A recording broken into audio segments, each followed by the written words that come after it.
गुलाबी रंगी अबीर बड़ा मन को भाती है। लाल गुलाबी रंगी अबीर बड़ा मन को भाती है। आया फागुन का महीना कान्हा याद आती है। आया फागुन का महीना कान्हा याद आती है।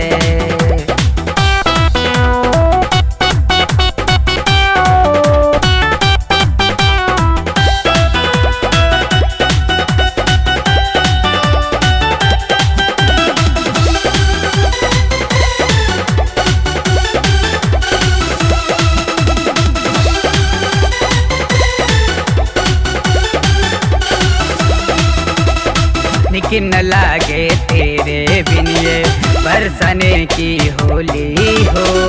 याद आती है तेरी कान्हा मीठी मीठी बोली हो। अरे ओ कान्हा निकिन न लागे तेरे बिन ये बरसने की होली हो। याद आती है ओ कन्हैया मीठी मीठी बोली हो। सपनों में आके मुरली की धुन तेरी बड़ा सताती है। आया फागुन का महीना कान्हा याद आती है। आया फागुन का महीना कान्हा याद आती है।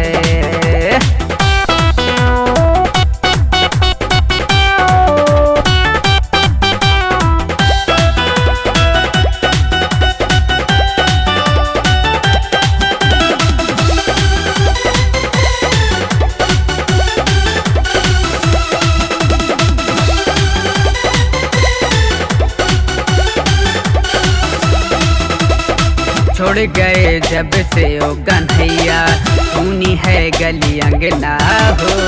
नाही चहकती है ये चिड़ैया नाही खन के कंगना हो। छोड़ गए जब से ओ कन्हैया सुनी है गली अंगना हो। नाही चहकती है ये चिड़ैया नाही खन के कंगना हो। मोहिब राजा से सारी सखियाँ बातें बताती है। आया फागुन का महीना कान्हा याद आती है।